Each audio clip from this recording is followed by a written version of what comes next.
vous avez des questions? Moi, je suis venu.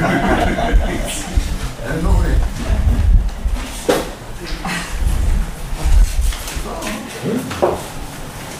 On va commencer par les questions. On va commencer par les questions. Moi j'ai une question.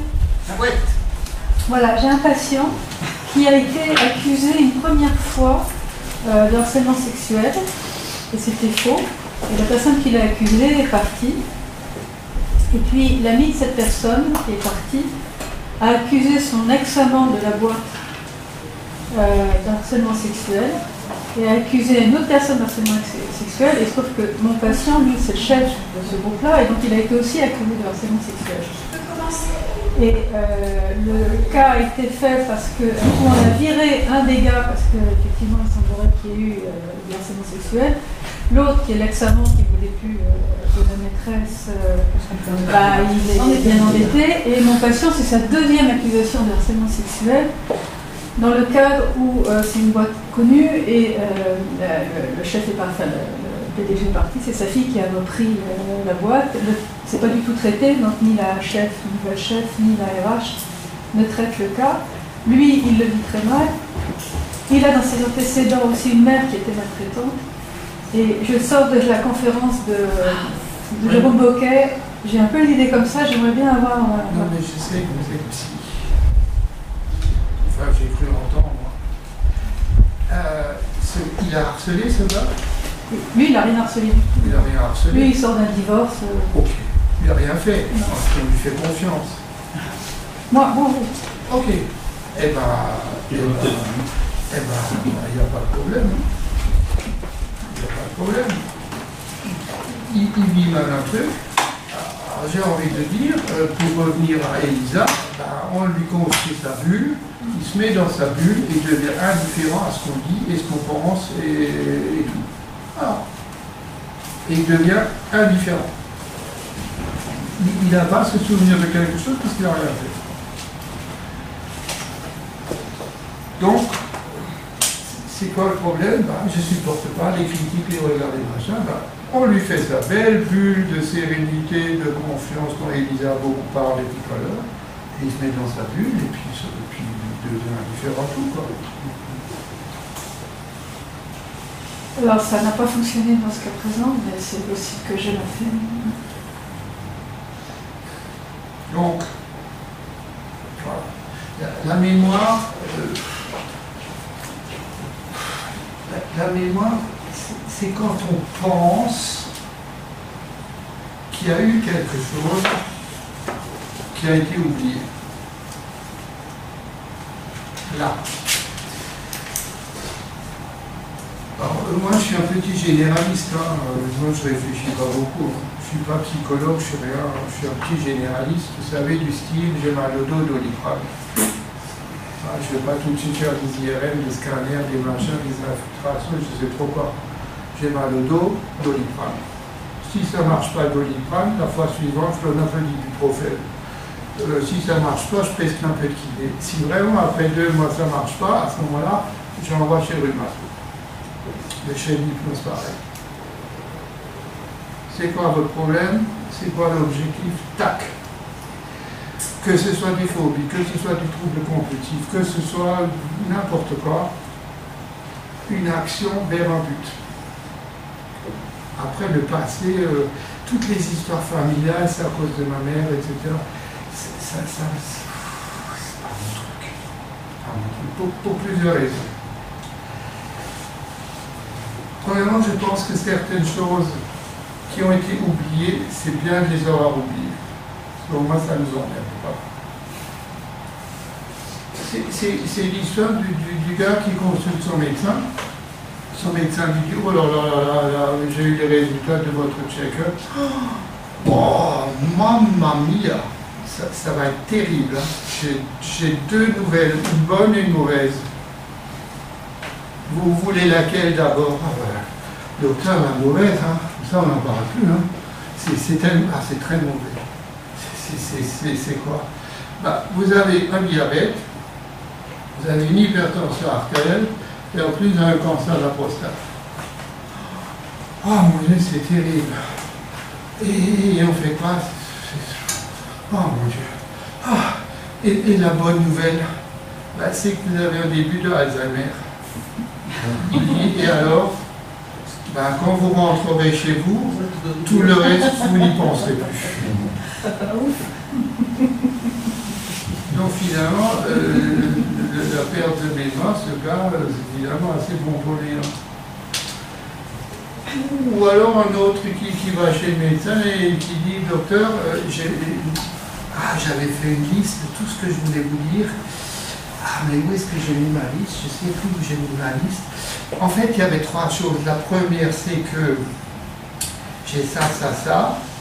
La deuxième, c'est que j'ai ça, ça, ça. Et le médecin lui dit, et la troisième, je crois que je l'ai oublié. C'était pas un peu. Ouais, la mémoire.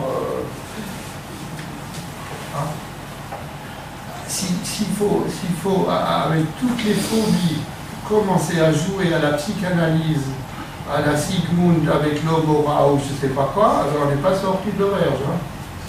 Il va être phobique encore longtemps.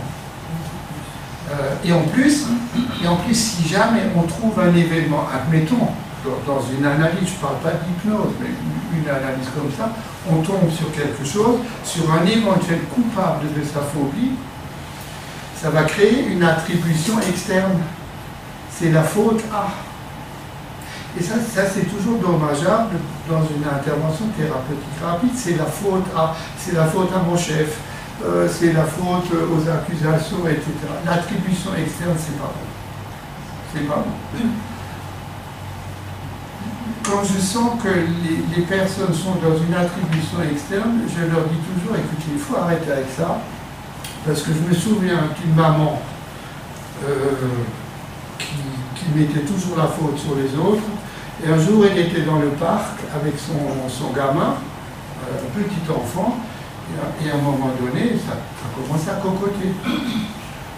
Donc elle a voulu changer la couche de sa fille, et quand elle a enlevé la couche, elle s'est levée en criant « C'est pas possible! Qui c'est qui a chié dans la couche de ma fille ?»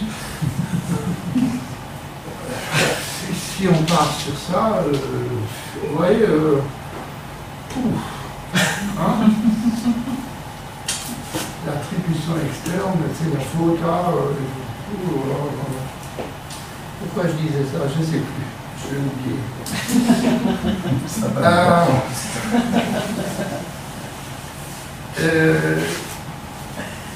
Donc, chercher un événement éventuellement du passé qui pourrait éventuellement être responsable de la situation présente, bon, il faut normalement faire des régressions.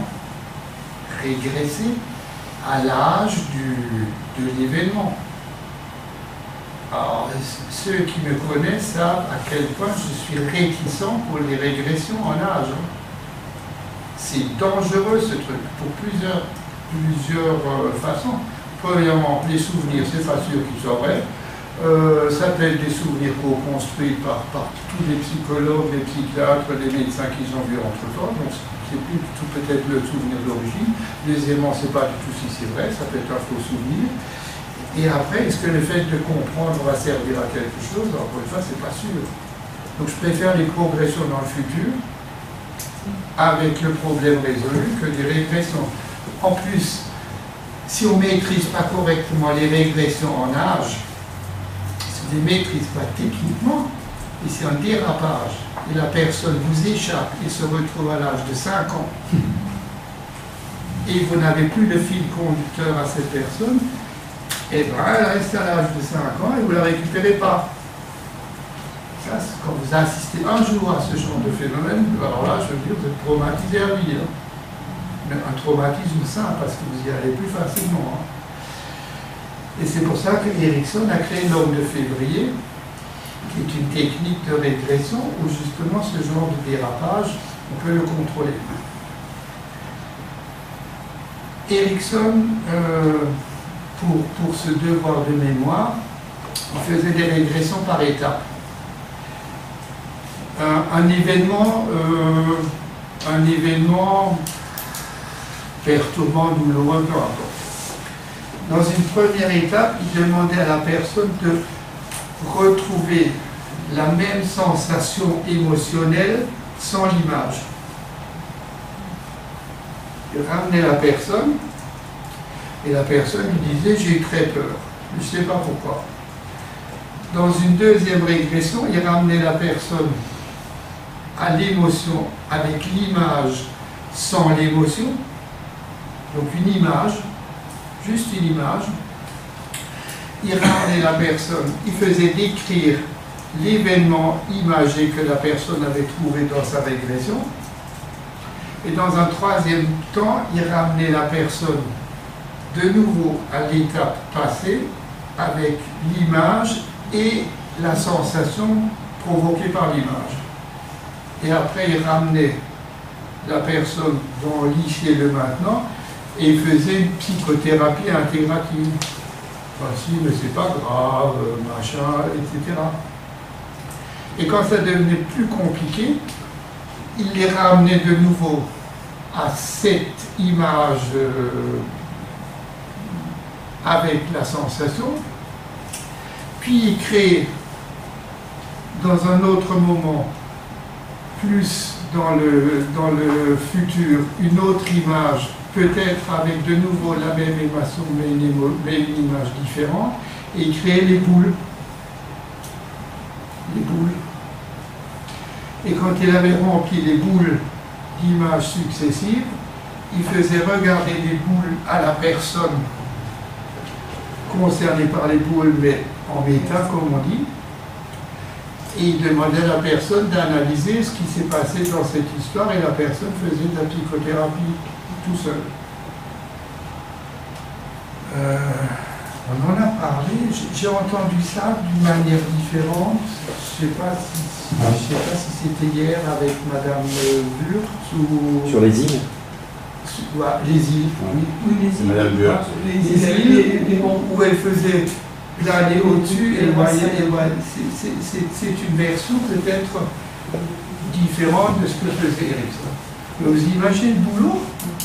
Vous imaginez le boulot que ça représente? Mais là, vous êtes parti pour je ne sais pas combien de consultations. Ça ne va pas, moi. Je m'ennuie à la longue. Je n'aime pas l'envie, il faut que ça bouge. Mais c'est une technique, pourquoi pas. Alors, que ce soit des phobies, des troubles du comportement alimentaire, des troubles addictifs ou je sais trop quoi, le pourquoi, d'emblée, je m'en fiche. C'est comment, qu'est-ce que vous pouvez faire pour aller mieux. Donc plutôt vers le futur que vers le passé. Voilà, je ne suis pas psychologue, et puis je ne suis pas psychiatre, je suis rien. Comme on dit, je suis un petit bobologue, mais de temps en temps il faut. Maintenant, dans ma pratique quotidienne, avec toutes ces problématiques addictives, phobiques, anxieux ou je sais trop quoi,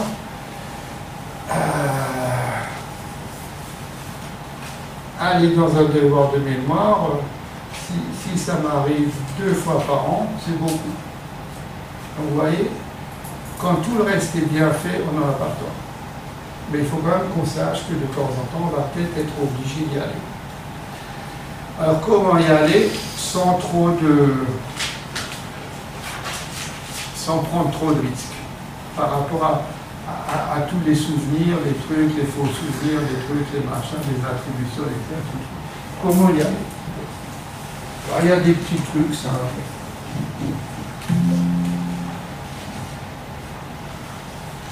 T'as un truc, Jean-Claude? Ah!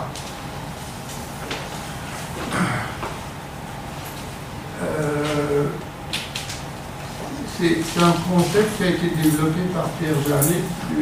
Pierre Janet était un collaborateur de Charcot et qui est à l'origine de cette notion d'émotion primaire qui peut être liée à une émotion secondaire. C'est Janet qui a développé ce concept à l'époque de Charcot. à propos de Justine. Justine, c'est une jeune qu'il avait enfin une jeune, plus si jeune que ça, mais il l'avait en traitement. Et elle souffrait d'une phobie du choléra. Et on ne savait pas pourquoi. Et par l'hypnose, Jeannet a remonté cette peur présente du choléra à un événement du passé où sa mère était infirmière et soignait des gens atteints du choléra. Et donc elle a développé cette phobie.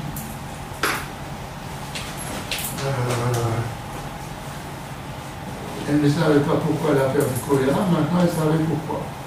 Et donc après on peut, par un recadrage, une discussion, une psychothérapie, l'aider à surmonter cette chose. Donc, on peut toujours garder à l'esprit que devant un trouble anxieux, une phobie, une compulsion, une addiction, enfin tout ce que vous voulez, hein, mais une douleur chronique. Ben, parfois, ça peut être lié à une émotion primaire qu'il faut aller chercher pour que la personne puisse aller mieux. Et si on trouve ça, un exemple, deux exemples, un plus ou moins normal et l'autre complètement farfelu, mais bon, farfelu, ça vous savez que je suis parfois un peu comme ça, quoi. C'est un homme qui consultait pour douleur cervicale. Douleur cervicale. Voilà, hein, les douleurs cervicales, là, quand il n'y a rien, vous faites une radio de la colonne cervicale, il n'y a rien. Vous faites un scanner IRM, il n'y a rien.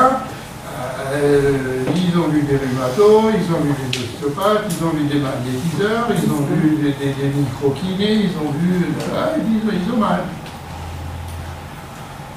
Alors je me souviens d'un type comme ça qui m'avait poussé un peu dans ses retranchements et je lui ai fait, je vous dirais comment, retrouver une douleur identique du passé.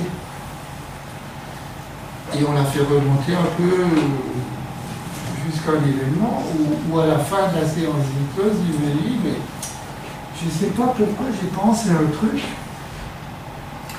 C'était quand j'étais à l'école, alors je ne sais plus où, c'était au collège, je pense, on avait, pour la fête de l'école, fait une pyramide humaine.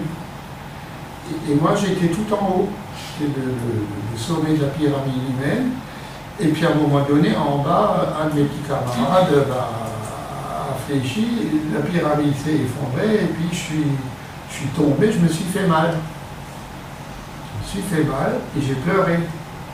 Et le prof de sport m'a dit, arrête de faire la chochotte, on ne pleure pas. C'est pas grave, hein, tu t'es tombé, c'est pas grave. Donc on a quelque part nié une souffrance. Quand il est rentré à la maison, quand il s'est plaint de la douleur, il m'a raconté ça, ses parents lui ont dit, non, arrête, écoute, t'avais qu'à pas monter là-haut, qu'est-ce qui t'a pris, etc. On a nié. Et je lui ai simplement dit, bah, t'es tombé sur des cons. Ton prof de sport aurait jamais dû dire ça, il aurait pu te dire, écoute, qu'est-ce qui se passe, etc. Accepter ta douleur, tes parents, ben c'est pareil, etc. C'est pas ta faute, c'est les autres qui sont des imbéciles finis, tu n'es pas tombé sur les bonnes personnes au bon moment, écoute, voilà, ben écoute, tu oublies ça. Et les cervicales ont disparu. Vous voyez, parfois ça peut être utile. Après, on a parlé l'autre jour pendant la réunion avec des trucs maintenant qui peut faire de l'hypnose, qui sont les gens à éviter, etc. Machin. On a parlé des charlatans, des gourous de sectes, etc. Et j'ai pensé à une histoire, heureusement ça ne m'arrive pas souvent, mais il m'arrive que des farfelus viennent me voir régresser dans une vie antérieure.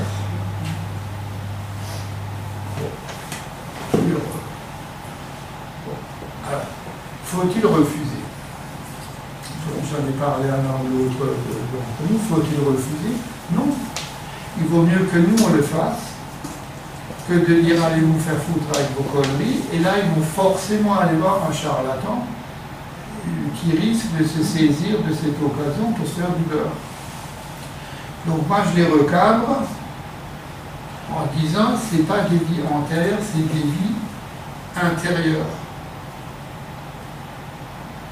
On leur donne une image, on en a parlé hier soir.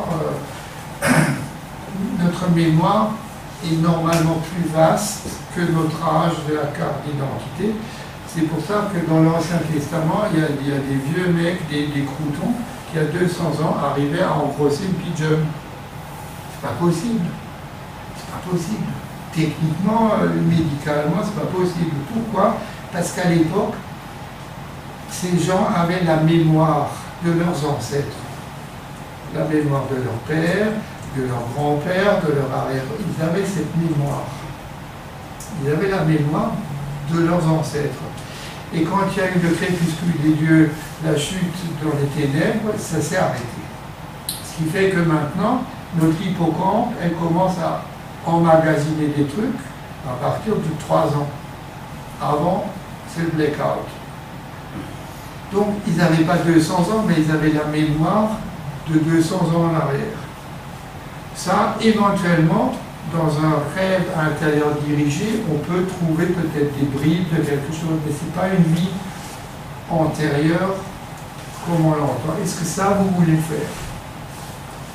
S'ils me disent oui, eh ben, on leur fait un petit truc, mais pas du tout régressif, mais vous laissez venir des souvenirs, des pensées, des trucs, des machins. Et un jour, à la fin de son truc, il m'a dit, je ne sais pas pourquoi je pense à ça. Docteur, vous croyez que c'est possible que pendant la Révolution française, j'étais un bourgeois? Je dis, si vous le dites, pourquoi vous me dites ça? Vous vous rendez compte, j'étais guillotiné. Ça, j'ai mal à la nuque. J'ai dit, heureusement que la Révolution est terminée. Hein. Il avait mis une compréhension sur quelque chose que nous, médecins, on ne pouvait pas comprendre, parce qu'on lui a dit, c'est rien, c'est dans la tête. Ben, c'était dans sa tête, il s'est retrouvé, et puis le fait d'avoir compris qu'il était un bourgeois, proche du roi, guillotiné, parce que quelque part, ça lui a même fait du bien, quoi. Il était quelqu'un. Et puis il a plus mal à la nuque. Par exemple. Donc, pourquoi pas, mais ouais, c'est un peu... Alors, quelles sont les stratégies que vous pouvez employer sans risque? La demi-heure de passion, donc, qui connaît? Toi, tu as du Nardone, tu l'as même entendu. Ben oui, mais... La demi-heure de passion. Je ne sais pas, c'est ce que... Ça ne me parle pas comme ça. Peut-être que je sais ce que c'est sans savoir que ça s'appelle comme ça, mais... Avec le rappel. Qui connaît la demi-heure de passion? Vous n'avez jamais lu les bouquins de Nardone? Là, vous avez oublié. Le carnet de bord, ça peut être utile, mais pas du tout pour vraiment neutraliser le truc, mais pour chercher des déclencheurs. Les déclencheurs de l'émotion secondaire. Ça peut être intéressant d'avoir les déclencheurs pour les neutraliser facilement. Le fond affectif et la résolution en transe, c'est une autre technique où vous ne prenez pas trop de risques en régression, etc. Et l'accès à l'émotion primaire par des rétroactions idiomotrices que je vais vous détailler. Et en fait, la rétroaction idiomotrice vous donne accès à l'image directe, l'image sans l'émotion. C'est-à-dire, l'émotion secondaire vous ramène à l'image directe sans l'émotion. Et quand vous avez l'image sur le smartphone, à ce moment-là, vous pouvez les envoyer chez Dominique Méglé pour qu'il fasse les mémés. Ou alors vous faites les mémés, si vous avez entendu Dominique Méglé ou si vous avez lu son bouquin sur les mémés. Et là, c'est très rapide, 5-10 minutes, tac, et c'est réglé. Mais, vous avez tous déjà écouté Dominique sur le sujet? Hein? C'est facile. Ben oui, non, mais enfin, c'est pas compliqué. Hein. Enfin, quand vous l'avez dû faire, c'est fait en quelques minutes, quoi. Non? Vous qui l'avez... Oui, ça paraît très très simple quand il le fait, mais quand on le réalise, c'est un peu plus compliqué. Ah bon? Oui, mais bon, mais le principe, et puis en plus, ça marche super bien. Encore une fois, dans toutes les techniques, il faut se les approprier. Oui, hein. c'est ça, c'est dans l'appropriation. Moi, je fais du mémé qui ne sont pas forcément c'est mémé à moi, mais bon, l'essentiel, c'est que... Il avait présenté l'année dernière ici. Oui, voilà. Donc, mais ça, je ne reviens pas dessus. Là, c'est juste donner accès à l'image facilement. Est-ce que c'est la lumière de passion? C'est ça. Non, mais il y en a quand même une qui écoute hein, et qui semble intéressée, motivée, attentionnée et tout. Hein. C'est une prescription de tâches que vous pouvez faire en dehors de la séance d'hypnose. Par contre, qui va préparer le pont affectif. Là, vous pouvez commencer par une prescription de tâches qui consiste à dire à la personne, vous m'avez parlé de votre peur, votre pulsion, votre truc, votre machin. J'ai bien entendu, vous m'avez bien dit que... C'est très intéressant ce que vous m'avez dit, mais par contre, ça ne nous dit pas ce qui se cache derrière. Pour que votre inconscient lâche le morceau, il faut aller plus loin. Donc, vous allez tous les jours fixer une heure. Une demi-heure, pardon. Quand est-ce que tous les jours vous pouvez consacrer une demi-heure à votre problème? Et il faut une heure précise. Il faut devenir obsessionnel. Je veux une heure précise. Quand? Ben, je ne sais pas, ben, réfléchissez. Quand? Le matin, le soir, au bureau, le soir. Ok. À quelle heure le soir vous êtes tranquille? Plus de gamins, plus de mari, plus de femme, plus rien. Une demi-heure. Je sais pas. À 8h30. Vous êtes sûr, 8h30. Ça ne va pas vous empêcher de voir scène de ménage à la télé. Ah oui, il y a scène de ménage. Bon, quand? Quand on a l'heure, je leur dis, vous avez un portable, vous programmez le réveil une demi-heure après le début. Et pendant une demi-heure, vous vous plongez dans votre émotion. Avec toutes les pensées qui vous viennent, toutes les émotions, les sensations physiques, les sensations corporelles. Il faut y aller à fond, à fond, à fond, pour vraiment que vous fassiez un concentré de cette émotion. Et quand le réveil va sonner, vous arrêtez tout, vous passez de l'eau sur le visage si vous avez transpiré, si vous avez pleuré, allez peut-être juste aux toilettes avant de faire la séance, parce que bon... hein, et là, vous aurez peut-être l'inconscient va lâcher ce qui se cache derrière. En fait, dans cette prescription, je m'en fous. C'est un peu horrible quand même. Oui. Ah, mais je peux être horrible. Mais ce que son inconscient va lâcher, je m'en fiche.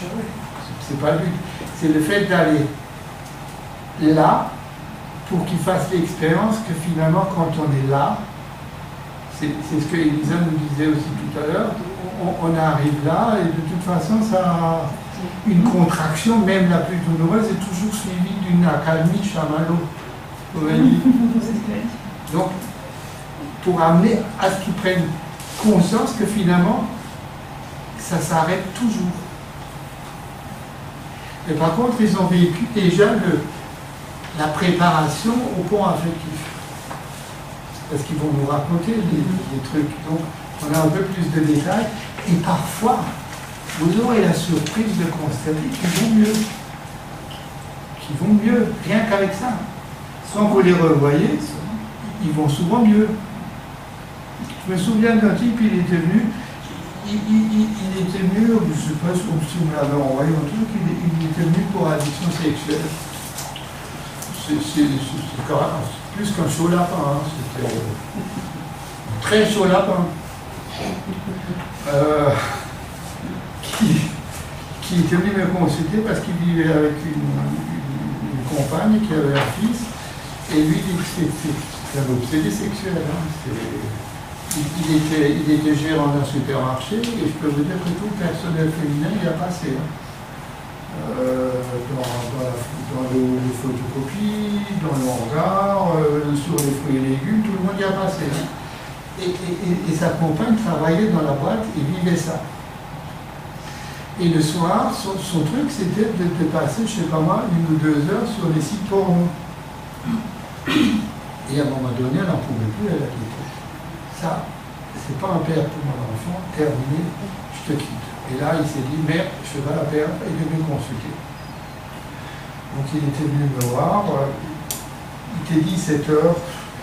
En général, à 17h, je suis fatigué, je ne fais plus d'hypnose, hein. Je ne suis plus en forme, je ne suis plus en vie. Donc il était venu à 17h avec son truc, donc, ce qui m'a raconté ça.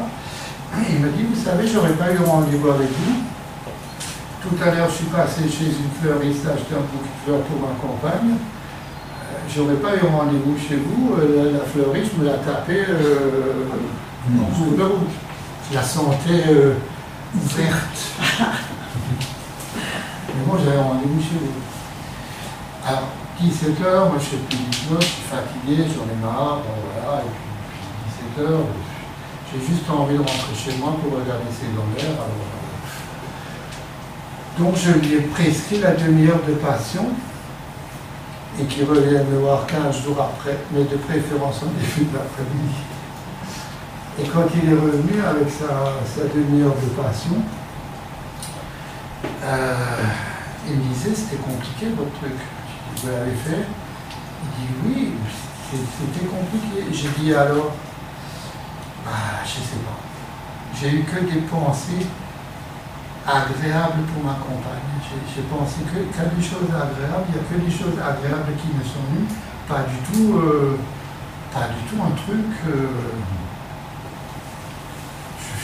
Je ne comprends pas pourquoi je suis comme ça. Je ne comprends pas. Mais pendant 15 jours, j'ai été attentionné pour ma compagne, machin, au travail. J'ai essayé de voir, de la voir. Une grosse partie de son truc était déjà réglée. Mais pas tout. Et là, j'ai fait quasiment d'emblée ce qu'on appelle une thérapie simplifiée des états du moi, où j'ai induit une transe, un lieu sûr, matériel, et dans ce lieu sûr, je l'ai fait promener au fond du lieu sur un banc. Et sur ce banc était assis l'autre, et qui devait se mettre assis sur le banc à côté de l'autre et commencer à discuter. J'ai dit, vous discutez, vous lui demandez ce qu'il fait là, quel âge il a, pourquoi il est là, etc., ce qui le tracasse, est-ce qu'il est heureux, vous discutez pendant que je fais silence. Je ne les fais pas parler. Pendant que je fais silence, et pendant, j'ai vu sur son visage parfois des traits de colère. Je sentais qu'il se, je les laisse faire, hein, tant que ça ne déborde pas. Et quand il est revenu de son état d'hypnose, j'ai dit, ben dis donc, il s'est passé quoi là-bas? Et là, il a éclaté en sanglots. Il a pleuré, mais alors, comme vache qui pisse. J'ai dit, mais vous avez envie de me raconter? Il m'a dit, vous vous rendez compte, l'autre petit con là? J'ai dit, je suis sur le banc. Bon. Vous vous rendez compte, ce petit con? J'ai dit, qu'est-ce qu'il avait?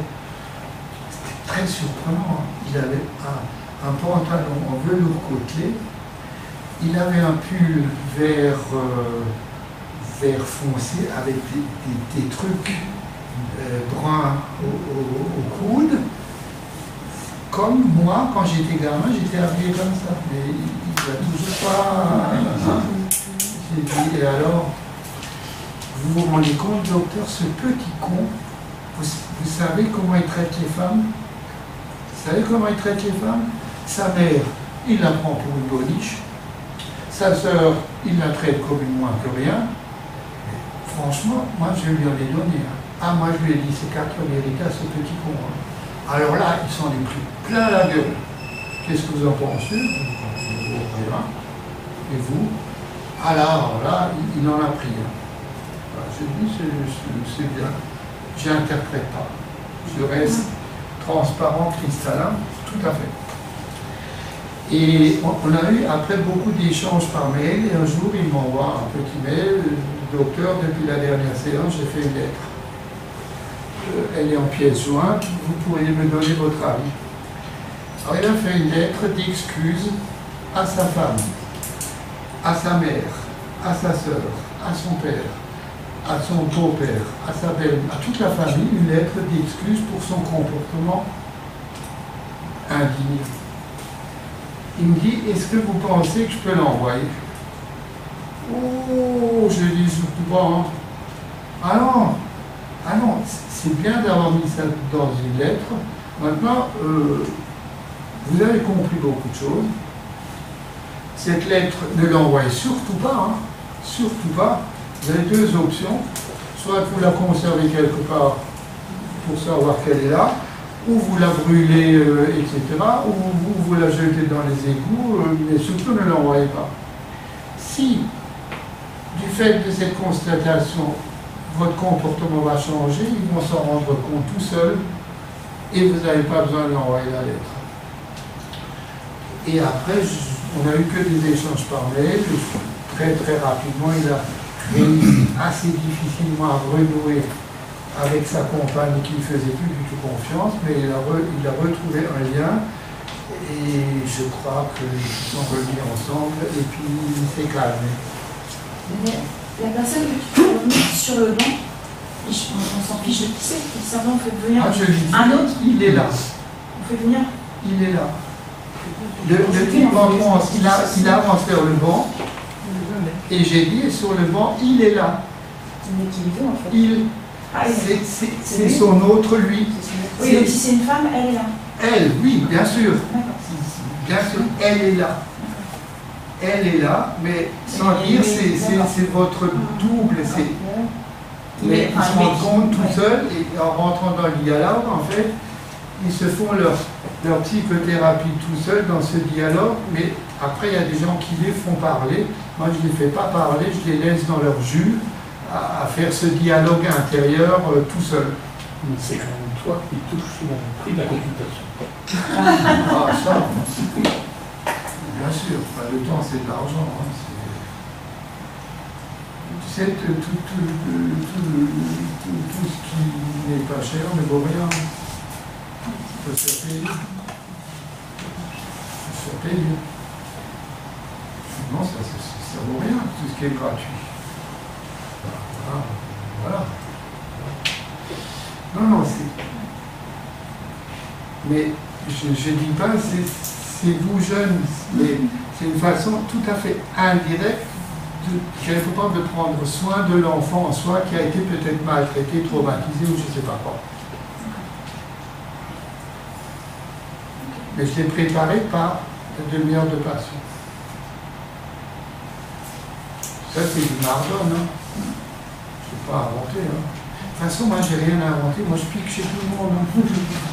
Oh, moi, je pique et puis je me l'approprie. De temps en temps, je donne aussi un peu. Alors, ils se l'approprient. Et après, ils font des textes. Et après, ils les revendent.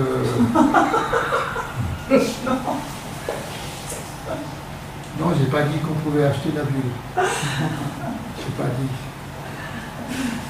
Non, il y a des trucs que j'ai écrits, des trucs que j'ai pas écrits. Alors on me dit, mais t'as un texte. Non, j'ai pas un texte. Mais comment on fait? Je vous vais l'enregistrer, vous le tapez chez vous, vous le distribuez aux copains. C'est compliqué d'écrire, hein, aussi. Ça va, la demi-heure de passion? Rien que ça peut être améliorant.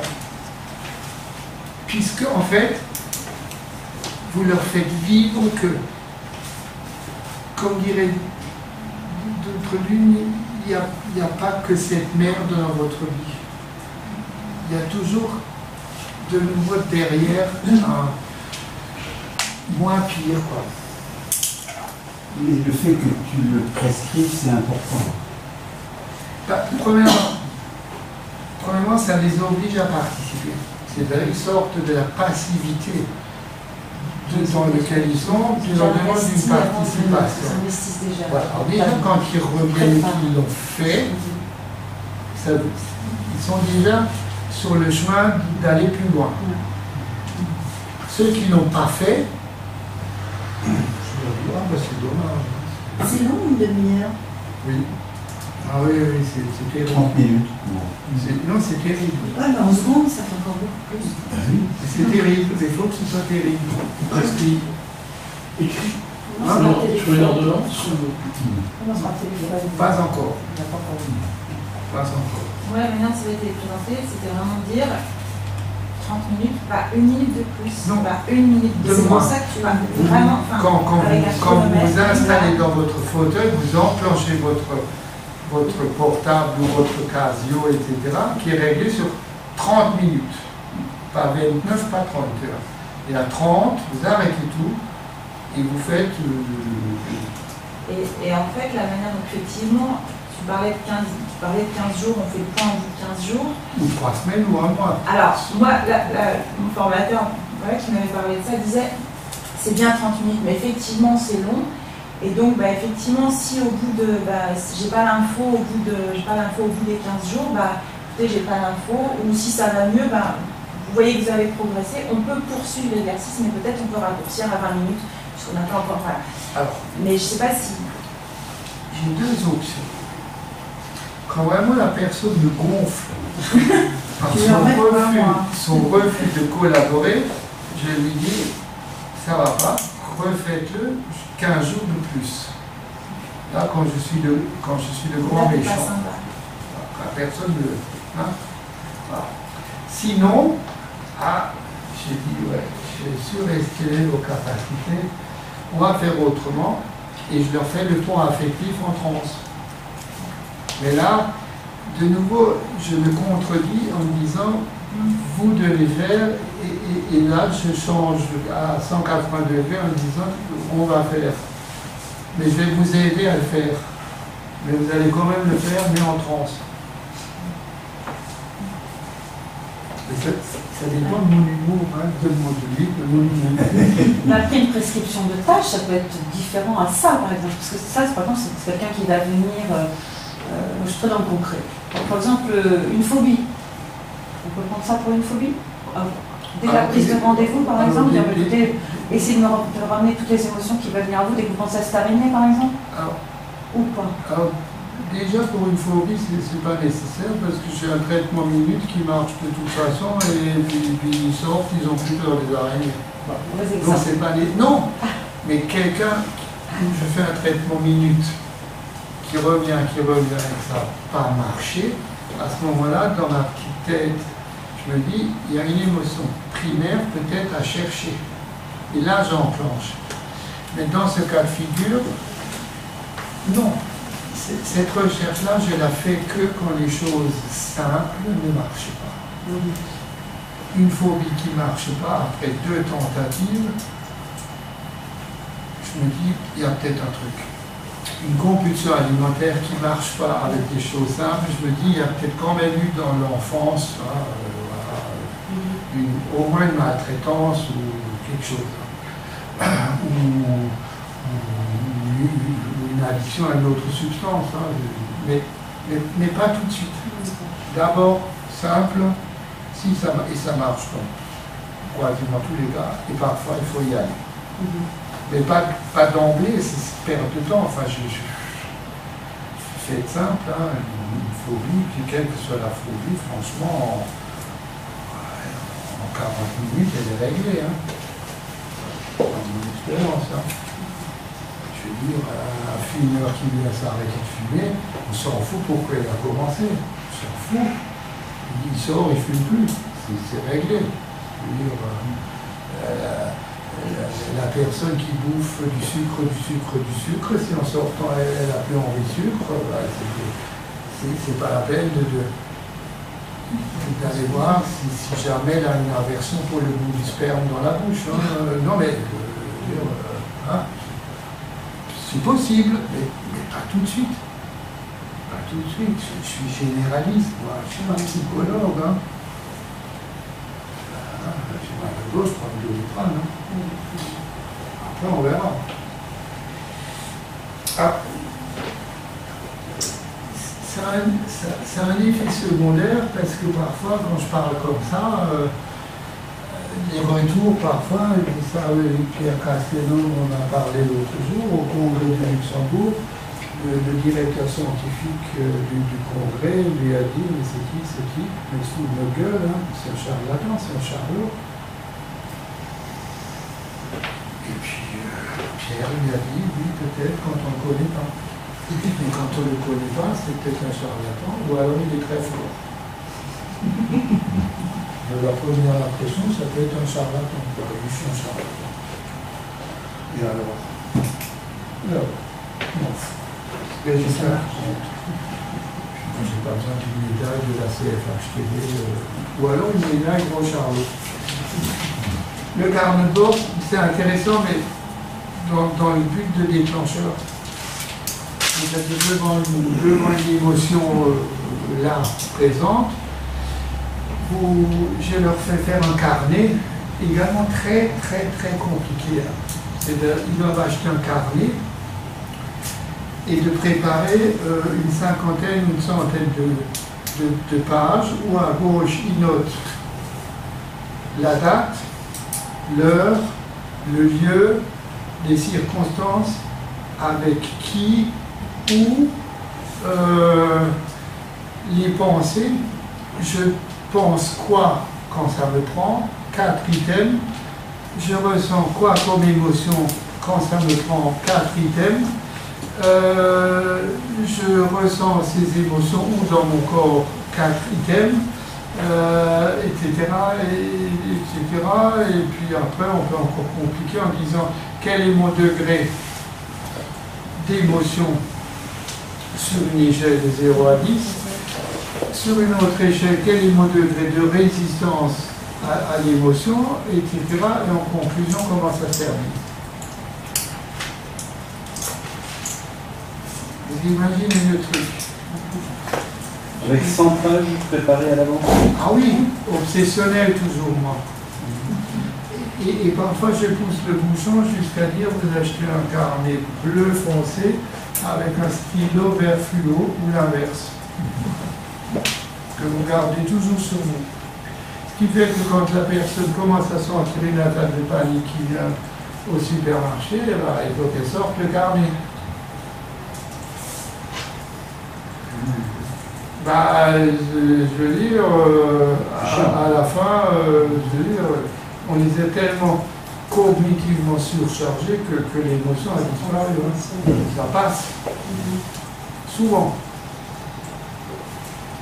Et si ça ne passe pas, ben vous avez le déclencheur que vous pourrez traiter ultérieurement comme je vais vous montrer. Enfin, rapidement vous montrer. Ouais. Mais déjà, vous vous rendez compte de l'obsession de faire ça. C'est pire que la panique. Donc finalement, si je veux abandonner cette contrainte, autant virer la panique. Je crois que c'est aussi Nardone qui fait ça. Le point affectif, donc vous avez fait votre demi-heure de passion. La personne l'a fait ou l'a pas fait. Voilà. Et vous mettez la personne en transe. Par contre, mettez-la quand même dans une transe assez profonde, c'est-à-dire avec de la dissociation, sauf contre-indication psychiatrique. Là, je suis très prudent. les antécédents psychiatriques de dissociation, schizophrénie, délire, tentative de suicide, fugue, machin, je ne fais pas. Ça, j'y touche pas. Enfin, en dissociation.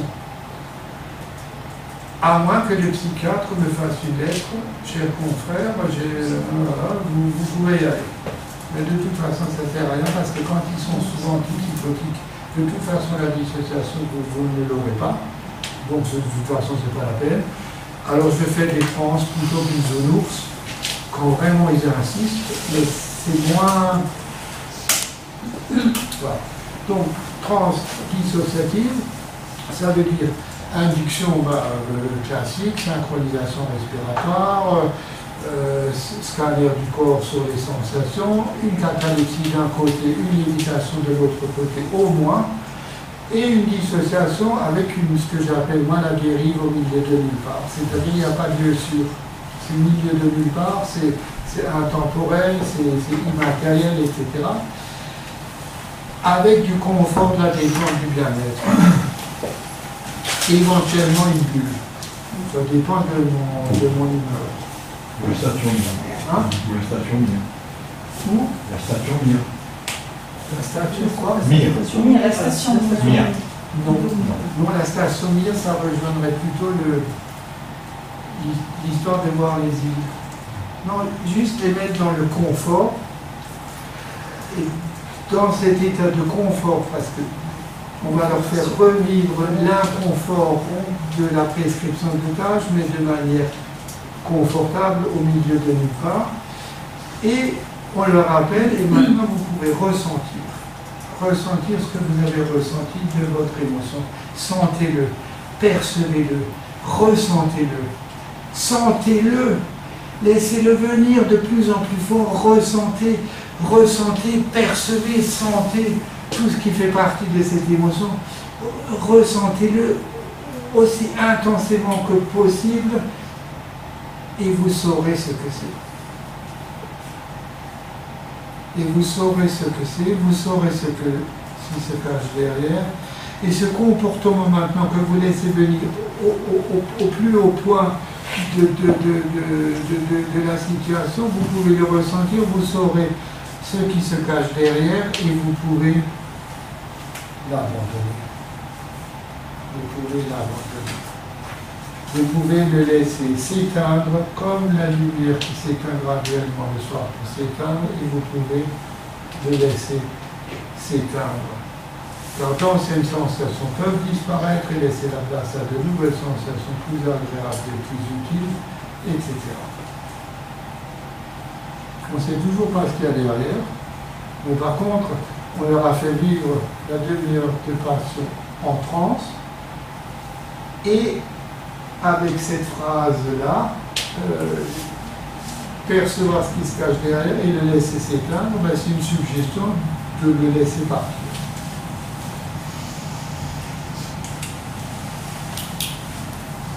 Oui. Est-ce que tu fais alors sentir pendant une demi-heure, puisque c'est une demi-heure? Non, là c'est... C'est rapide, hein. Il y a une distorsion du temps. L'induction, il ne faut pas 10 minutes, un quart d'heure. Je les laisse au milieu de nulle part le temps de se sentir bien 5 minutes. Et ce discours-là, il dure 3, 4, 5 minutes. C'est pas plus. Mais par contre, ils revivent ce qu'ils ont vécu, ils le revivent. Mais là, c'est pas la peine de les garder. Ils le revivent et simplement en transe. Et l'acmé, là, on dit, vous pouvez la laisser s'éteindre. C'est simpliste, mais ça peut marcher. Ça peut marcher. Ça ne mange pas tant. Et vous n'avez toujours pas pris de risque avec des régressions. Hein.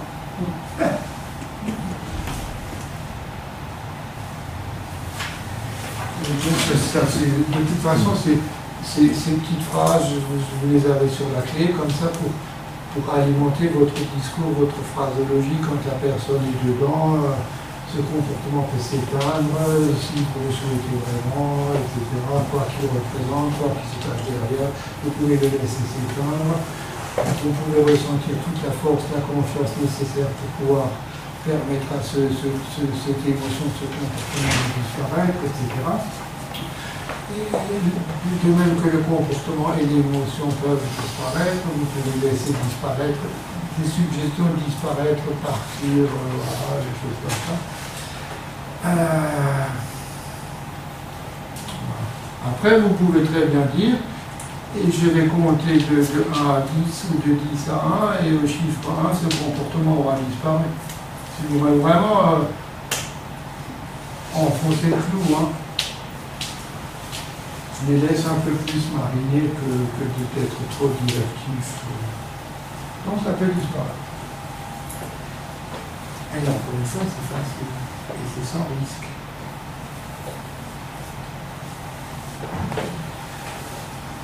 La gestion des déclencheurs, si vous avez pris la peine de lire le carnet, alors, si vous tombez sur un vrai obsessionnel compulsif, qui aura rempli les 100 pages, bon courage. Bien sûr que pendant la demi-heure de consultation, vous avez le temps de tout lire. Alors il faut lire en diagonale, noter quelques trucs majeurs qui reviennent, mais bon, ça prend du temps. Et alors, la gestion des déclencheurs, là j'avais lu un article dans la revue Hypnosothérapie réelle sur un sevrage clavagique. Je sais plus, une consoeur qui a fait un article. Oui, vous avez vu? Bon, moi j'ai pris juste, je crois qu'elle parle aussi du banc et des trucs, mais moi j'ai juste pris la gestion des déclencheurs de ça je n'avais pas pensé. Et donc elle fait un lieu sûr matériel, pas mis de nulle part, il n'y a rien. Un lieu sûr matériel avec un chemin, des arbres, des ruisseaux, des petits soissons, enfin, tout ce que vous voulez, hein, des papillons, voilà, et quelque part au fond, à droite ou à gauche, il y a un immeuble. Et vous êtes curieux, et vous pénétrez dans l'immeuble, etc., et vous tombez sur une salle de contrôle. Il y a plein d'écrans de contrôle, il y a plein d'ordinateurs. Hein. Et vous êtes curieux, et puis, tiens, pourquoi sur cet ordinateur il y a marqué un des déclencheurs que vous avez repéré? Mais tiens, à côté, c'est quand même bizarre, pourquoi sur l'autre ordinateur il y a marqué l'autre déclencheur? C'est pas possible. Et vous en faites ça. Il faut prendre des déclencheurs majeurs. Et vous dites, mais c'est pas possible, mais qu'est-ce que ça fout là-dessus? Donc tu vois, je vais arranger ça. Et puis, je clique sur la disquette et je mets la poubelle. Sur l'autre, je clique sur la disquette, je ne sais pas moi,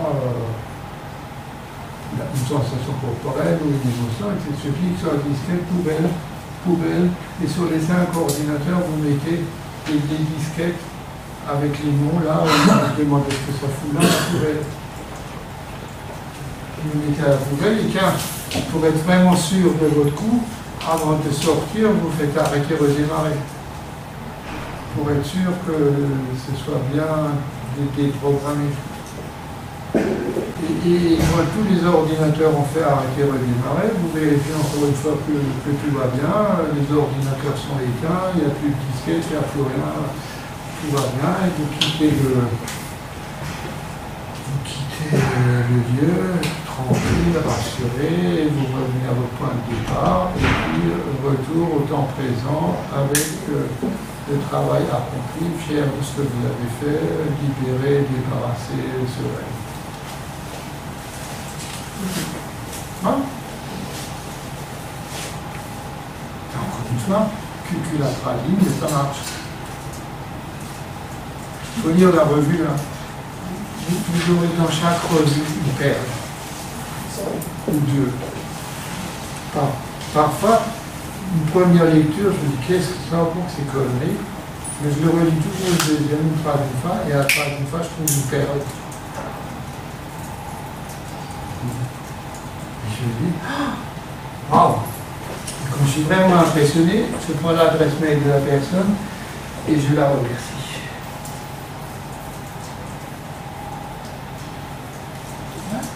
Voilà. Ça fait du bien de recevoir des commentaires en disant ouais, super. Ou d'autres. Comme ça nous remet en question. C'est jamais des critiques, c'est toujours des choses. Là, je prends tout positivement. Tu te rappelles dans quel numéro il est ton article sur le tabac parce qu'il est super. Mais c'est pas mon. Si, non, mais tiens, on le fait là. Il est super. Oh, bah celui-là, vous en avez plus, il suffit d'acheter mon bouquin, il est dedans. Oui, tout à fait. Il est dedans, il est beaucoup plus détaillé que dans la revue, parce que dans la revue, on est limité en mots. Ouais. Dans le bouquin, j'ai pu lâcher complètement la bête et l'écrit, parce que dans le véhicule,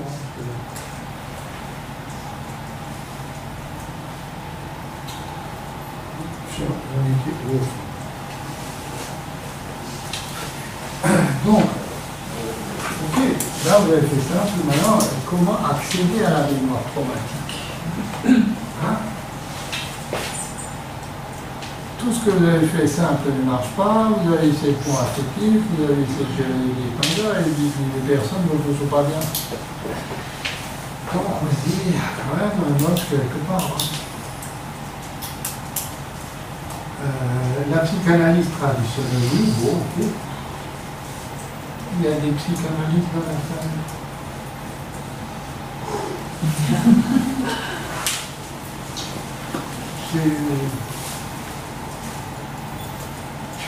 Est-ce que vous pensez vraiment que la psychanalyse peut résoudre un problème comme ça?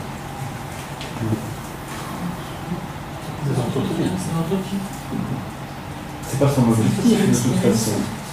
C'est pas l'objectif de la psychanalyse de résoudre les problèmes. Ah, je sais pas. Non, tu m'excuseras, je vais ramener la même que hier soir. Tu peux l'oublier ou t'en souvenir. C'est une dame qui vient chez un psychanalyste parce qu'elle a une phobie. Elle ne dort pas la nuit, elle ne peut pas s'endormir. Trouble du sommeil, elle ne peut pas s'endormir parce que dès qu'elle est couchée dans le lit, il y a une phobie qui la prend, il y a quelqu'un sous le lit. Elle se lève, elle vérifie à personne, elle se recouche, elle se dit entre-temps il est temps de venir. Elle regarde, elle vient faire un rituel, elle dit il n'y a personne. Elle lui a dit on va avoir un psychanalyste, ça remonte à l'enfance, donc elle va avoir un psychanalyste. Ah ouais, ça c'est un traumatisme de l'enfance. Là, il faut l'explorer. Je vous propose, vous allez venir toutes les semaines, tel jour à telle heure, pendant 6 mois. Mes honoraires sont de 100 € les 45 minutes, et dans 6 mois, on aura compris. Voilà le devis. Si vous me le signez, je vous donne tout de suite un rendez-vous pour la semaine prochaine. Alors, vu le coup, elle a dit, docteur, je peux réfléchir 8 jours? Oui, madame, réfléchissez 8 jours. Et j'en ai revu. Et 2 mois après, ils se croisent sur le marché là où j'habite. Le type la reconnaît, dit ah, Madame Durand, comment ça va? Bien, docteur. Bien, oui, bien, docteur. Ah, je suis ravi. Et vous avez fait quoi? Oh, ben c'est très simple. Hein. En sortant de chez vous avec le devis, ça avait un coup. Hein. Alors, j'en ai parlé au concierge de mon immeuble, il est bricoleur. Et alors, ben, il m'a réglé le problème en 2 minutes. Il est psychiatre, non, il est bricoleur. Et alors, je lui ai parlé de mon obsession, de ma phobie, de truc.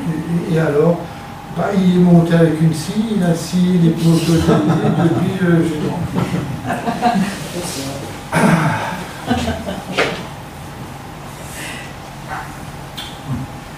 Maintenant,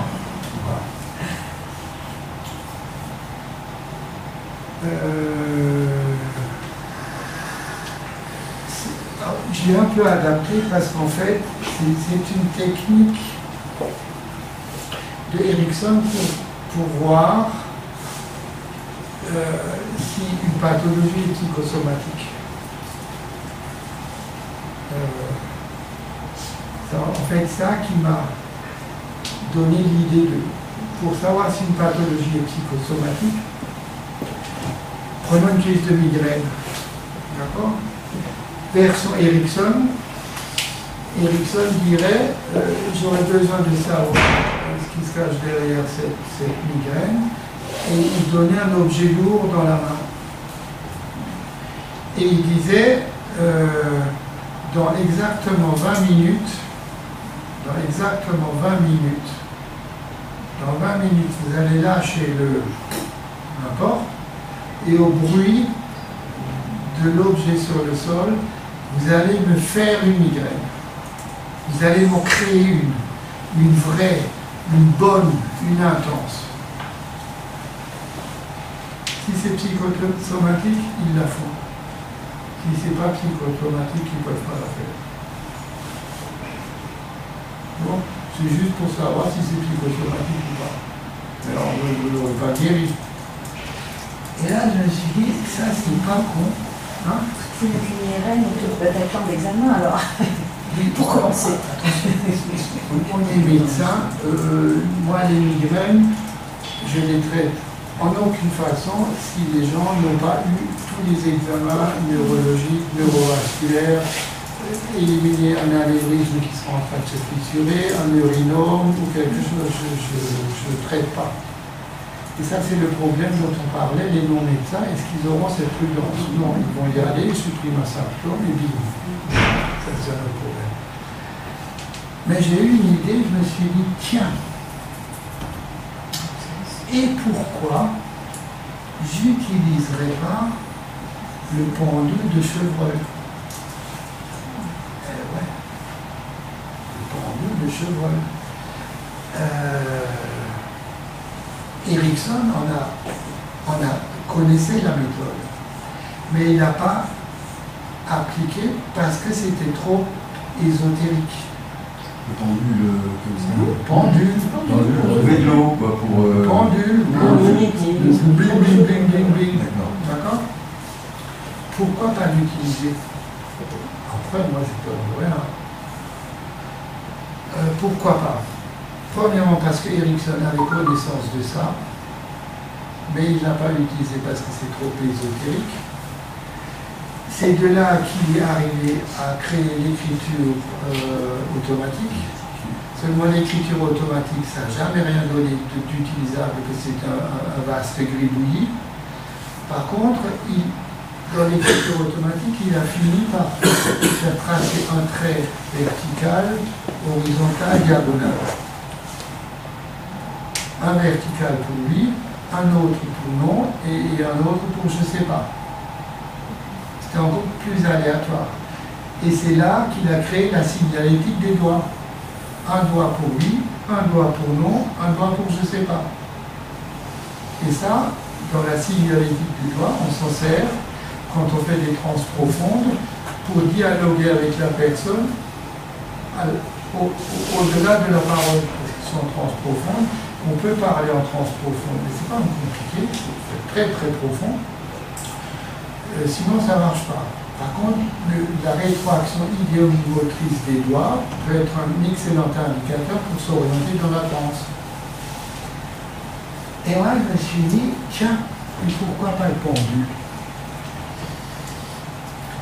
Donc, je me suis fabriqué des pendules. Alors, n'allez pas dans des magasins ésotériques ou je ne sais pas quoi, hein, parce qu'ils vont les vendre 150 € pièce. Pas la peine. Allez dans une mercerie du quartier, si vous en trouvez encore, et achetez des lesters de rideaux. Les femmes connaissent ça, hein, des trucs qu'on accroche pour acheter un truc comme ça. Mettez un fil dedans, quelques nœuds, et vous avez un pendule. Et c'est pas la peine de le faire bénir par Padre Pio, je ne sais pas où, pour qu'il ait plus de puissance. Et c'est pas non plus la peine de le conserver dans du sel et de l'exposer en pleine lune Oui, il y a un exorciste boulevard d'Anvers à Saint-Ouen qui bénit les pendules. C'est vrai? Oui. Quel numéro? Donc vous avez ça. Et alors c'est même un excellent moyen d'induire une transe. Parce que provoquer une rétroaction idéomotrice, ça peut se faire qu'en état d'hypnose. Sinon, c'est plus une rétroaction idéomotrice. Alors, ça marche très bien chez les gamins. Mais pourquoi pas l'utiliser chez les adultes? Donc, quand vous êtes parti sur ça, alors ça, en général, il vaut mieux qu'il ait eu une première expérience d'hypnose que direct. Mais ça peut être direct. Vous leur mettez le truc dans la main, hein, et vous leur dites, prêtez toute votre attention sur ce pendule, pensez très très très fortement à oui, oui, pensez le oui, oui, et découvrez dans quel mouvement le pendule va aller. Il y aura un mouvement. Vous le notez dans le dossier parce que ce sera toujours le même. Très bien, oubliez tout ça. Pensez maintenant très très fortement à non, non, non, non. Et le pendule va bouger dans une autre direction. Garanti. Et après, dernière question, je ne sais pas. Si le pendule dit je ne sais pas, soit vous avez mal posé la question, ou alors évidemment il n'y a rien à trouver. Et là vous avez un oui, un non et un je ne sais pas. Avant de le faire, faites-le sur vous-même plusieurs fois. Entraînez-vous, c'est rigolo. C'est rigolo. Entraînez-vous. Quand vous l'aurez acquis vous pouvez le transmettre aux autres. Et donc, vous avez la personne, plutôt que d'utiliser les doigts. Alors pourquoi le pendule? Ben, c'est purement physique. La rétroaction va être amplifiée par le poids. C'est beaucoup plus rapide qu'un doigt. Beaucoup plus rapide, mais ça reste une rétroaction idéomotrice, mais plus rapide, presque plus visible, avec moins de doute. C'est tout, hein. Après, si vous voulez vous chercher de l'eau dans le jardin, ça fait des problèmes. Hein. Mais bon, hein. Donc vous avez ça, donc vous avez le oui, vous avez le non, et vous remettez le patient dans son pont affectif, dans son véhicule de la demi-heure de patient, etc. Et vous dites simplement, si votre inconscient pense qu'un événement similaire du passé serait en relation avec l'émotion du présent, est-ce qu'à ce moment-là, vos doigts vont s'écarter d'eux-mêmes tout seuls,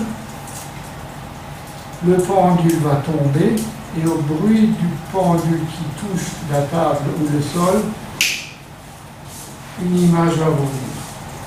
Une image. Vous aurez une image. Vous aurez une image qui va vous revenir à votre mémoire. Une image.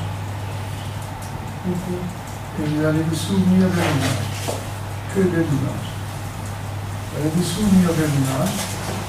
Si votre inconscient, il faut répéter parfois la consigne. Si votre inconscient pense qu'un événement du passé peut être en rapport avec votre problématique actuelle, est-ce qu'à ce moment-là, des doigts vont s'écarter d'eux-mêmes tout seuls? C'est de nouveau une rétroaction idéomotrice. Au moment où le pendule tombe et touche le sol, une image va vous venir. Juste une image. Et cette image, vous allez vous en souvenir et vous pourrez tout à l'heure m'en parler. Et vous aurez une image. Sans l'émotion, donc pas d'abréaction, juste l'image, bim. Et après, quand c'est terminé, ben, vous demandez à la personne vous mettez sous les couverts, alors elle va vous dire l'autre qui va vous dire il est tombé dans la cour de l'école, une autre va vous raconter un autre truc, etc. Et vous avez l'image. Et donc après, vous enchaînez avec les mémés de mémés. Vous la mettez sur un smartphone. Dominique disait toujours que il vaut mieux qu'un écran de télé, comme le font les PNListes pour modifier l'image, la déplacer, aller à droite, à gauche, etc. Il dit qu'il vaut mieux l'enfermer dans un smartphone parce que ça reste enfermé. Et après, vous enclenchez les mémés avec le smartphone et l'image dans la main et vous faites la technique mémé de Dominique et vous prenez l'image avec tout ce que ça comporte après dans sa technique que vous avez entendue. Et avec ça, vous pouvez régler beaucoup d'émotions sans avoir pris le risque de régression avec tout ce que ça comporte comme possibilité de dérapage et c'est resté simple.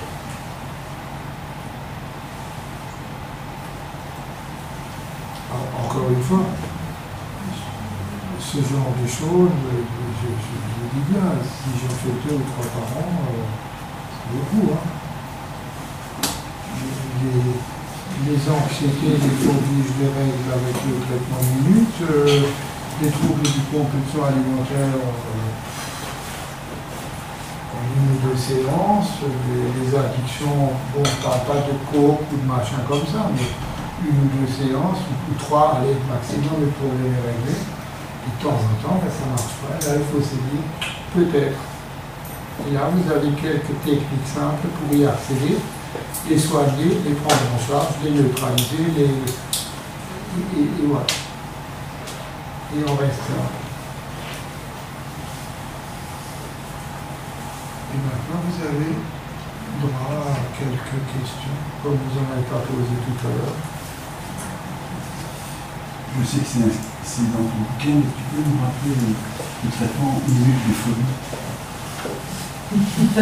en quelques minutes. Il achète sûrement son bouquin. Non, mais je l'ai acheté. Une désactivation des pécules. Ça vous intéresse ou pas? Il veut savoir le traitement minute de la phobie. Ouais. Non, mais bon, c'est pas ça. Non, mais sinon je lui raconte après. C'est très simple. Coracophobie. Les oiseaux. Ah voilà, à Strasbourg, phobie des pigeons, c'est catastrophe. Comment on va avoir peur des pigeons et on peur des pigeons? Donc il est parce qu'il a peur des pigeons. J'ai dit, ok, vous avez peur des pigeons, d'accord, ok, peur des pigeons, ok. À quoi vous saurez en sortant que vous n'avez plus peur? Je ne sais pas, non, concrètement. Vous allez faire quoi dans les 2-3 jours où vous saurez que vous n'avez plus peur des pigeons? Je veux une réponse concrète. Si je vais boire un pot sur une terrasse avec mon ami, très bien, quand? Je ne sais pas, quand? Demain, très bien. À quelle heure? Très bien. Donc demain après-midi, à 16h30, avec votre ami, vous saurez que vous n'avez plus peur de pigeons. C'est tout. Non, c'est pas tout. Et là, je leur induis une transe, jusqu'au milieu de dissociatif, jusqu'au milieu de nulle part, confort, détente, sérénité, machin, tout éventuellement avec une bulle, pourquoi pas, ça dépend de mon humour, de mon humeur. C'est les deux la même chose. Je les fais revenir et je leur dis, est-ce que c'était confortable? Ah oui, c'est toujours confortable, et en plus il n'y a pas d'enjeu. Est-ce que vous pensez que c'est suffisamment confortable pour boire ce pot tranquillement dans 2 jours? Je ne sais pas, bien évidemment. Donc, on va vérifier ça tout de suite. Comme je leur ai installé un interrupteur d'auto-hypnose pendant la première séance, je dis enclenchez votre état de bien-être tout seul avec l'interrupteur. Alors, ce n'est pas un ancrage, parce que capoter ou faire n'importe quoi, ou un point, c'est conscient. Et ça me gêne. Il faut que ce soit non conscient, rétroactif. Donc, le premier doigt qui s'est soulevé dans la lévitation, ce sera l'interrupteur d'auto-hypnose pour moi. Et donc, la personne va décider, je laisse la légèreté revenir, et quand le doigt se soulève, ils sont en transe. Et ça, il n'y a jamais de risque qu'un événement inopportun le déclenche. Hein? C'est pas si quelqu'un lui prend la main et touche malheureusement le dos de la main et boum, elle part. Elle décide. Et quand elle aura ça, elle est en transe. Donc elle se met en transe, la personne toute seule. Ok, on a les stigmates tout de suite. Et là, je leur dis, vous prenez une télécommande magique, et je fais une progression dans le futur. Aujourd'hui dans le passé, demain se passe très très vite. On est après-demain l'après-midi, on est 16h, on est 16h30, vous êtes sur la terrasse, place, machin, etc. Votre ami est là et vous passez un bon moment, vous papotez, vous racontez des choses et d'autres, et tout ce qui vous entoure n'a aucune importance, vous êtes bien, vous partagez, etc. Machin. Il y a même de temps en temps un oiseau qui vient picorer des miettes par terre. Vous vous en fichez complètement, vous ne pensez qu'à ce bon moment que vous passez avec vos amis, etc. Voilà, et déjà le temps passe, déjà vous prenez congé, vous rentrez chez vous, et en rentrant chez vous, simplement vous analysez comment vous avez pensé différemment, ressenti vos émotions différemment, ressenti votre corps différemment et agi différemment. En rentrant chez vous, comment j'ai pensé, je répète les émotions, le corps, et agit, et vous montrez fier de ce que vous avez réalisé. Vous avez une réelle fierté de ce que vous avez réalisé et vous vous réjouissez de toutes les autres situations à venir que vous allez traverser avec la même aisance, les mêmes facilités. Retour dans le temps présent avec la télécommande. Bonjour, comment ça va? Bien. C'était bon le pot? Oui, vous avez vu quoi? C'était bon, oui, vous avez passé un bon moment, oui. Tranquille? Oui, dérangé par rien du tout, non. C'est votre futur. Comment j'ai pensé différemment, comment j'ai agi? Cognition, émotion, corps, action. Il faut l'ancrer cognitivement, émotionnellement, etc. L'expérimentation in vitro d'abord, plus avant l'expérimentation in vivo. Ils ont vécu in vitro, comme tu dis, et ils vont le transformer in vivo. Seulement s'ils ne le transforment pas in vivo, ça reste in vitro. Alors, les neuroscientifiques nous donnent une explication sur tout ça. Les phobiques qui viennent, ils viennent avec une carte cognitive, peur des pigeons, peur des araignées, peur des ascenseurs, peur des avions. Ils ont une carte cognitive qui se sont créées à un moment donné pour une raison lambda. Pendant la transe hypnotique, on leur crée une nouvelle carte cognitive, même pas peur. Donc ils ont les deux. Peur, pas peur. Les deux sont là. S'ils enclenchent leur auto-hypnose au jour J à l'heure H, ils activent la dernière qui a été installée. Donc même pas peur. Et c'est celle-là qui va les amener dans cette action résolutive, ouais, qui va amener ce truc. Et donc, c'est cette deuxième carte qui prend le devant, et en le faisant 2-3 fois, l'autre carte elle reflue, et ce sera celle-là qui pourra remplacer la délétère. C'est fait en 35-40 minutes. Voilà, on n'est pas obligé d'aller farfouiller. Pourquoi? Bon, alors s'il y a des trucs des livres, ou alors vous voulez le poids avec une moustiquaire, ou je sais pas quoi. Ça répond? Merci. Toutes les erreurs comme ça. Ça marche, sauf chez les personnes qui ne se remettent pas en auto-hypnose. Soit parce qu'ils trouvent que c'est trop con, ou parce qu'ils n'y arrivent pas. Chez les hypercontrôleurs, ils n'y arrivent pas. On les reprend une deuxième fois et on fait des méthodes de l'hypercontrôleur du patient difficile, comment contourner, machin, etc. Mais en général, on peut essayer.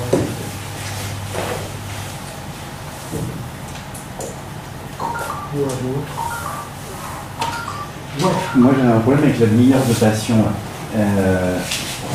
Ils sont dissociés quand ils sont avec leur émotion. Pendant la prescription de tâches? Ouais, pendant qu'ils le font pendant la demi-heure. Ce qui me dérange un petit peu en fait, ma vraie question c'est s'ils se laissent déborder en fait, ils n'ont personne pour les canaliser à ce moment-là, on les laisse avec leur merde. Et la sonnerie, qu'est-ce que c'est? Ils savent que c'est la fin. En fait, c'est comme vous dites, c'est le réveil après 30 minutes qui signale c'est fini. Donc ça finit toujours. Maintenant, si vous n'avez pas envie d'être aussi violent, etc., vous leur faites pendant la transe, et comme ça c'est vous qui décidez quand ça s'arrête. C'est une option. C'est une option. Mais parfois quand j'ai pas envie, je fais ça. Et c'est la prescription paradoxale en fait. C'est faire venir de manière volontaire à un moment donné quelque chose qui arrive de manière involontaire à un moment de la vie. En fait, la prescription de tâche, c'est comme dit Sarah, c'est l'inverse de l'hypnose. En hypnose, c'est apprendre à faire involontairement ce que volontairement je ne peux pas faire. Et dans la prescription de tâche, c'est laisser venir volontairement ce qui involontairement me pourrit la vie. C'est l'inverse, c'est pas oui, c'est vrai. Ceci dit, c'est une option, mais dans ce que je vous ai dit, vous prenez ce qui vous arrange. Vous avez fait un petit truc, de ce que je fais, mais peu importe dans l'ordre. Bon, j'ai laissé le pendule vers la fin, pas tout de suite attaquer au pendule. Voilà. Bon, le pendule de manière ericksonienne, idéomotrice. Pas forcément, vous allez passer pour des ésotériques.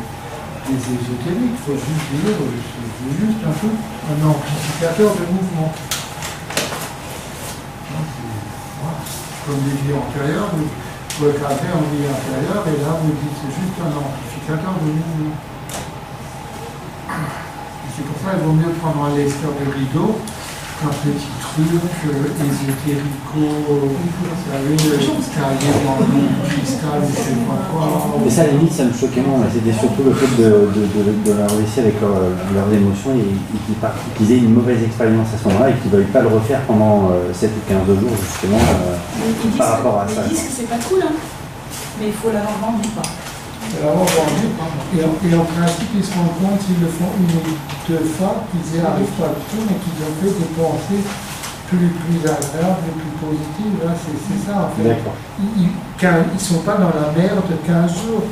Très rapidement, ils se rendent compte que finalement, c'est beaucoup plus comme l'autre. J'ai que des pensées agréables pour ma compagne. Il a déjà trouvé tout un tas de trucs peut-être à faire. Voilà.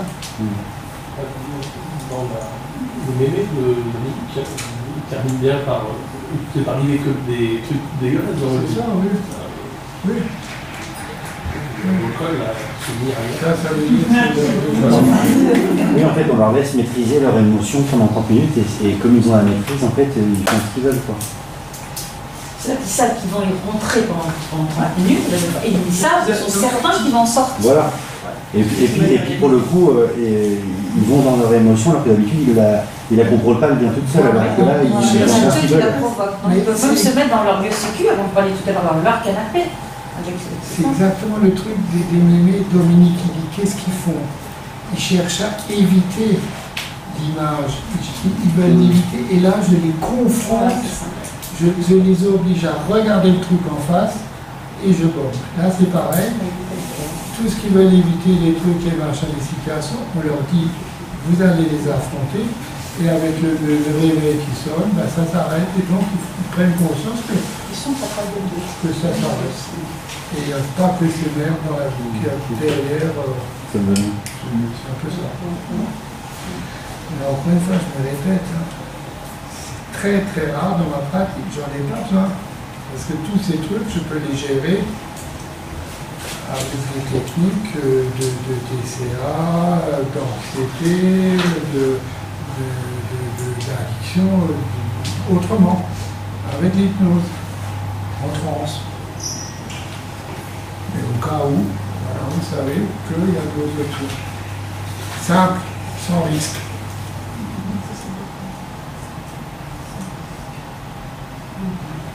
Une petite dernière pour la route. Chez des gens qui ont eu une enfance très très compliquée, très très traumatique, ça fonctionne aussi, ça.